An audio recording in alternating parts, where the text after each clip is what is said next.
Hello friends, मैं शालिनी गुप्ता आज फिर हाजिर हूँ आपके सामने एक नई वीडियो के साथ। और आज हम पढ़ेंगे जीन पियाजे थ्योरी, जो आपके लिए बहुत ही महत्वपूर्ण होता है। ये चाइल्डहुड का एक पार्ट है। चाइल्डहुड की जितनी भी थ्योरीज़ हैं उनमें जीन पियाजे थ्योरी बहुत प्रमुख योगदान देती है। और ये आपकी MP TET, UP TET, SLET, NET सारी एग्ज़ाम में ये थ्योरी पूछी जाती है। और इसमें से 7 से 8 क्वेश्चन आपके जीन पियाजे थ्योरी में आते हैं। तो थ्योरी को पढ़ने से पहले हम इसके सारे जो टर्मिनोलॉजी है पहले हमें वो मालूम होनी चाहिए कि इसमें जो जो टर्म्स आते हैं हम उनको किस तरह से डिफ़ाइन करेंगे, क्योंकि जब हमें टर्म्स मालूम होंगे तभी हम जो थ्योरी है उसे बहुत अच्छे से समझ पाएंगे। ठीक है, तो अब हम शुरू करते हैं अपनी थ्योरी। तो जीन पियाजे जो थ्योरी है उसमें हम ये देखेंगे कि जीन पियाजे थे वो स्विस साइकोलॉजिस्ट थे, जो इनका जन्म 1896 में हुआ और उनकी डेथ 1980 में हुई। और 1923 से लेकर 1932 के बीच में उन्होंने अपनी 5 बुक पब्लिश करी, जिनमें उन्होंने कॉग्निटिव डेवलपमेंट की थ्योरी दी, संज्ञानात्मक विकास की थ्योरी दी उन्होंने। जिन थ्योरियों में आप जिनके बारे में हम पढ़ेंगे, और उससे पहले हमारे को ये जो टर्म्स हैं हम उसके बारे में जानेंगे। जैसे एडेप्टेशन मतलब अनुकूलन, इक्विलिब्रेशन मीन्स साम्य धारण, कंजर्वेशन मीन्स संरक्षण, कॉग्निटिव स्ट्रक्चर मतलब संज्ञानात्मक संरचना, मेंटल ऑपरेशन मतलब मानसिक चालन, स्कीम्स मतलब जो आपकी स्कीम होती हैं, स्कीमा जो आइडियाज़ होते हैं, विकेंद्रण मतलब डिसेंटरिंग, और इंटरेक्शन मतलब पारस्परिक क्रिया।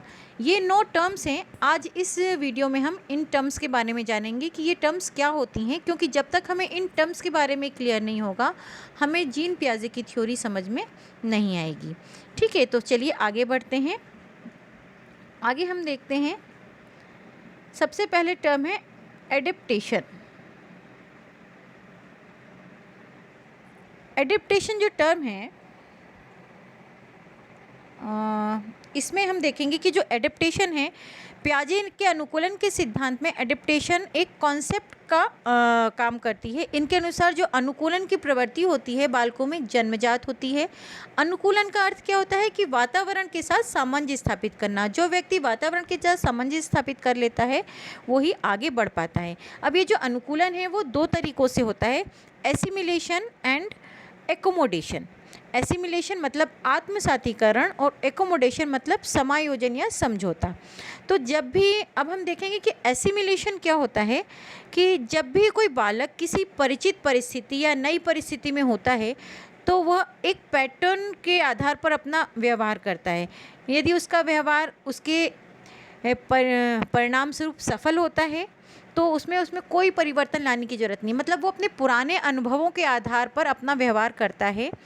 और इसे ही पियाजे ने क्या कहा, आत्मसातीकरण। अगर उसको पुराने अनुभव काम कर जाते हैं तो वो ये जानता है कि नई परिस्थितियों में भी हमारे पुराने अनुभव काम आते हैं, तो वो उस व्यवहार को अपना लेता है या आत्मसातकरण कर लेता है। इस प्रकार वातावरण के प्रति या उस परिस्थिति के प्रति बालक अनुकूलित हो जाता है या उस परिस्थिति के साथ वो अनुकूलन स्थापित कर लेता है।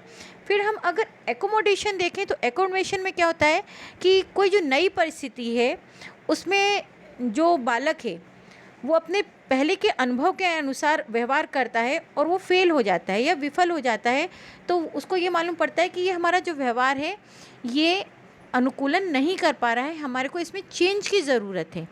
तो जो ये चेंज लाता है, तो पियाजे ने इस चेंज को क्या कहा, एकोमोडेशन या समायोजन की संज्ञा दी। इस प्रकार बालक एकोमोडेशन या समायोजन के माध्यम से उस परिस्थिति के साथ अनुकूलन कर लेता है। ठीक है, तो हमने ये 2 टर्म समझी, एसिमिलेशन एंड एकोमोडेशन। अब नेक्स्ट आ जाता है आपका इक्विलिब्रेशन। इक्विलिब्रेशन क्या होता है कि जब पियाजे ने कहा है कि जब बालक ऐसी परिस्थिति में पड़ जाता है कि जहां उसे एसिमिलेशन या समायोजन के आधार पर अनुकूलन करने में सक्षम नहीं होता, कि मतलब या तो एसिमिलेशन करेगा तो भी वो सक्षम नहीं है, मतलब पूर्व अनुभव के आधार पर व्यवहार करता है तो भी सक्सेस नहीं पा सकता है, और अगर कुछ नया व्यवहार करता है तो भी सक्सेस नहीं पाता है, तो उसको दूर करने के लिए वो क्या करता है, एसिमिलेशन और एकोमोडेशन के बीच में संतुलन लाकर उस परिस्थिति के साथ अनुकूलन करता है या एडेप्टेशन करता है। तो इन दोनों जो प्रक्रियाएं हैं, एसिमिलेशन और एकोमोडेशन के बीच में जो संतुलन लाने की प्रक्रिया है, उसी को हम क्या कहते हैं, इक्विलिब्रेशन कहते हैं। ठीक है। फिर जो नेक्स्ट आपका पॉइंट है, नेक्स्ट है आपका कंजर्वेशन। कंजर्वेशन का मतलब होता है कि वातावरण में परिवर्तन या स्थिरता को समझने और वस्तु के रंग रूप में परिवर्तन या उसके तत्व में परिवर्तन में अंतर करने की जो प्रक्रिया होती है, उसको हम क्या कहते हैं, कंजर्वेशन कहते हैं। ठीक है। तो कंजर्वेशन में आप ये निर्धारित करते हैं कि जो एडजस्टमेंट है, शेप, पैटर्न, इससे बच्चा समझने लगता है कि क्या शेप होता है, क्या वातावरण में स्थिरता किस तरह से आती है, एक स्थिति और दूसरी स्थिति में उसमें अंतर करने की जो क्षमता होती है, दूसरी वस्तु के रंग रूप में जो परिवर्तन होता है उसमें जो अंतर करने की क्षमता होती है वो विकसित हो जाती है इस समय। तो इसको हम क्या कहते हैं, कंजर्वेशन कहते हैं। फिर नेक्स्ट है आपका कॉग्निटिव स्ट्रक्चर। कॉग्निटिव स्ट्रक्चर मतलब ये मानसिक योग्यताओं का एक सेट होता है जिसको पियाजे ने संज्ञानात्मक संरचना की या कॉग्निटिव स्ट्रक्चर की संज्ञा दी है। अलग अलग जो एज होती है उसके अलग अलग एज के बालकों में जो कॉग्निटिव स्ट्रक्चर है वो अलग अलग होती है। जैसे जैसे बच्चा बड़ा होता जाता है उसमें कॉग्निटिव जो क्षमता है या स्ट्रक्चर है वो सिंपल से कॉम्प्लेक्स होती जाती है, मतलब सरल से जटिल होती जाती हैं। ठीक है। फिर नेक्स्ट है मानसिक चालन या मेंटल ऑपरेशन। मेंटल ऑपरेशन मतलब बच्चा अब इस लायक हो जाता है कि वो किसी समस्या का समाधान करना शुरू कर देता है। तो जब बच्चा किसी भी समस्या का समाधान करना शुरू करता है तो उसकी जो मेंटल स्टेट है वो एक्टिव हो जाती है, और जो ये मेंटल स्टेट एक्टिव होती है उसी को हम क्या कहते हैं, मेंटल ऑपरेशन या मानसिक चालन कहते हैं। फिर नेक्स्ट है स्कीम्स। नेक्स्ट आपका पॉइंट आ जाता है स्कीम्स, जिसको हम आगे बढ़ेंगे। स्कीम्स क्या होती हैं, ये वो मानसिक अनुभूति होती है स्कीम्स जो बच्चे बाह्य रूप से अभिव्यक्त करते हैं। जो भी अंदर की जो अनुभूति होती है बच्चे के अंदर, जो भी दिमाग में चल रहा होता है, जब वो बच्चा उसको एक्सप्रेस करने लगता है तो हम उसको क्या कहते हैं, स्कीम्स कहते हैं। अपने आइडियाज़ को एक्सप्रेस करने की जो क्षमता है उसको हम स्कीम्स कहेंगे। फिर नेक्स्ट है स्कीमा। स्कीमा क्या होता है, स्कीमा मीन्स मेंटल स्ट्रक्चर जो कि नॉर्मलाइजेशन जिसका हो सकता है, ऐसा मानसिक संरचना होती है स्कीमा जिसका सामान्यीकरण संभव होता है। ये जो कॉन्सेप्ट होता है वो संज्ञानात्मक संरचना या मानसिक प्रचालन के कॉन्सेप्ट से बहुत ज़्यादा संबंध होता है, एक दूसरे से बहुत ज़्यादा क्या कहते हैं, संबंध होते हैं, रिलेट होते हैं। ठीक है। फिर नेक्स्ट है आपका डिसेंटरिंग या विकेंद्रीकरण। विकेंद्रीकरण का मतलब होता है जो आप रियल थिंकिंग करते हैं, यथार्थ चिंतन से होता है विकेंद्रीकरण का संबंध। मतलब कोई भी बालक जब किसी भी समस्या के समाधान में किस सीमा तक सोच सकता है या वास्तविक ढंग से सोच विचार कर सकता है, तो हम उसको क्या कहते हैं, डिसेंटरिंग कहते हैं। तो हम इसको क्या कह सकते हैं, इकोसेंट्रिक का उल्टा कह सकते हैं कि पहले जब बच्चा छोटा था तब वो सिर्फ अपने ही बारे में सोचता था, तो हम उसको उस प्रक्रिया को क्या कहते हैं, आत्मकेंद्रण। जैसे जैसे बच्चा बड़ा होता जाता है वो अपने साथ साथ आसपास की चीज़ों के बारे में, दूसरों के बारे में सोचता है, तो हम इसको क्या कहते हैं, डिसेंटरिंग कहते हैं। कि मतलब बच्चा अब अपने साथ साथ अपने आसपास के वातावरण के बारे में, दूसरों के बारे में सोचने लगा है। अब उसको समस्याओं का समाधान करने की क्षमता आ गई है।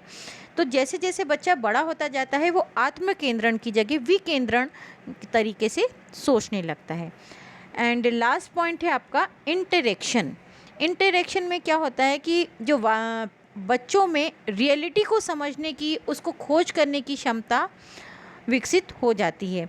अब ये जो क्षमता है बच्चों की मैच्योरिटी पर ही निर्भर नहीं करती या केवल उनकी टीचिंग पर ही निर्भर नहीं करती कि हम कहें कि अगर बच्चा बड़ा होता जा रहा है, मैच्योर होता जा रहा है तो उसमें इंटरेक्शन होगा, या बच्चे को अगर टीचिंग अच्छी होगी तो उसका इंटरेक्शन अच्छा होगा। नहीं, जबकि मैच्योरिटी और टीचिंग, दोनों का जब इंटरेक्शन होता है तो उसमें सोचने समझने की और वास्तविकता को समझने की क्षमता विकसित हो जाती है। इसको हम इंटरेक्शन कहते हैं। तो आज हमने ये सारे जो इसके कॉन्सेप्ट थे, जो जो इसमें टर्मिनोलॉजी आती है पियाजे की थ्योरी में, वो हमने डिस्कस करी है। और अगर आपको मेरा ये वीडियो पसंद आया होगा तो मैं इसको आगे भी इसके पूरा डिफ़ाइन करूँगी पियाजे की थ्योरी को। इसकी जो सारी स्टेजेस हैं उसको हम नेक्स्ट वीडियो में डिफ़ाइन करेंगे। तो अगर आपको मेरा ये वीडियो पसंद आया है तो इसको लाइक करें, शेयर करें, और अगर आप मेरे चैनल पे फर्स्ट टाइम आए हैं तो इसको सब्सक्राइब ज़रूर करें। तो इसके लिए मेरा वीडियो वॉच करने के लिए थैंक यू।